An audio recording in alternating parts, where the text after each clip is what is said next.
తండ్రి గారికి ప్రణామములు. దీర్ఘాయుష్మాన్ భవ. నాయన, నీ ముద్దు మాటలు విని ఎన్నో ఏళ్ళు అయినట్లున్నది. ఆ ప్రహ్లాదుని విడిచి ఎన్నాళ్ళు మేము ఎప్పుడు ఉండలేదు. ప్రహ్లాదుడు కూడా మమ్మల్ని విడిచిపెట్టి ఎన్నడూ ఉండలేదు. మహారాజా, ప్రహ్లాదుని మీ ఎదుట పొగడకూడదు కానీ ప్రహ్లాదుడు ఏకసంధాగ్రాజు. ఒక్కసారి చెప్తే చాలు, వెంటనే అవపచన బట్టి అప్పగిస్తాడు. ఏమి జ్ఞాపక శక్తి, ఏమి కారణ శక్తి. అచర కాలంలో మా ప్రహ్లాదుని ఎంతగా తీర్చిదిద్దిన మేము అభినందించుతున్నాము. పరమానంద భరితుడవుతున్నాను. ఏది గురువులు చెప్పిన విద్యలో ఒక పద్యాన్ని నృత్యంగా ఆలపించి తాత్పర్యాన్ని విశదీకరించు తండ్రి.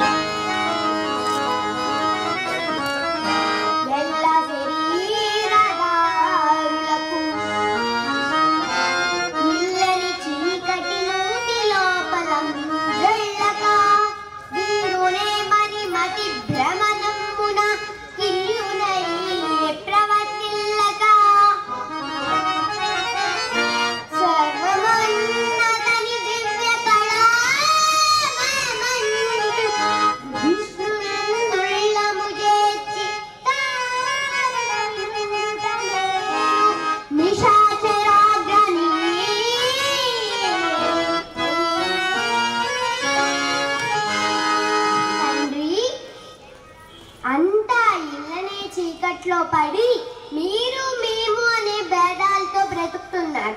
అవన్నీ పక్కన పెట్టి సర్వము నారాయణుని గుణ నిండా స్మరించుకొని అడిగా అంతా మేలు కదా అని భావము.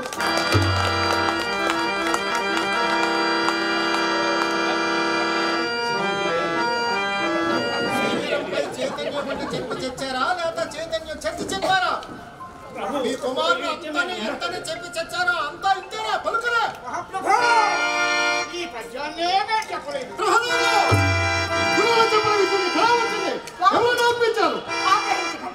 చిన్నవాడు, మీ ఆగ్రహం చూసి మేమే భయపడుతున్నాం. గురుపుత్రులారా, మీరు భయపడకండి.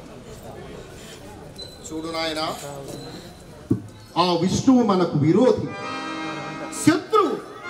అతడి పేరును మనము తలచకూడదు. మనం దానవులం, అతడు దానవాంతకుడు. దానవ కులాన్ని నాశనం చేయడమే అతగాడి లక్ష్యం. నీకేం కావాలో కోరుకో, వాయువేగ మనోవేగములతో సమకూర్చెదను. ఆ దేవతలందరూ మనకు పరిచర్యలు చేస్తున్నారు. ముఖ్యంగా నాకు ఇష్టం లేని పని చేస్తే నేను భరింపజాలను. నాన్నగారికి ఇష్టం లేని మాట అనకూడదు, నాన్నగారికి ఇష్టం లేని పని చేయకూడదు. నా మాట విను నాయన.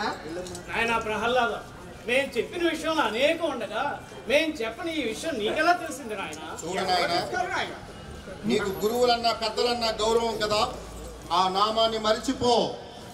అవును, మధురమైన హరినామ సంకీర్తనను మరచుటయా.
హరియంచున్ గిరియంచున్ ఏలచెడ మోహాంధుడవై పుత్రగా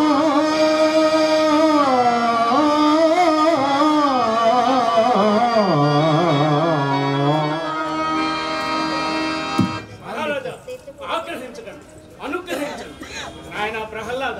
ఏమిటి వితర్కం పట్టుమని 5 ఏళ్ళు లేవు. మమ్మల్నే కాదు మహారాజు గారి మాట కూడా లెక్క చేయటం లేదు. నాయన ప్రహ్లాద కుమార, నాన్నగారి మాటకు ఎదురాడకూడదు.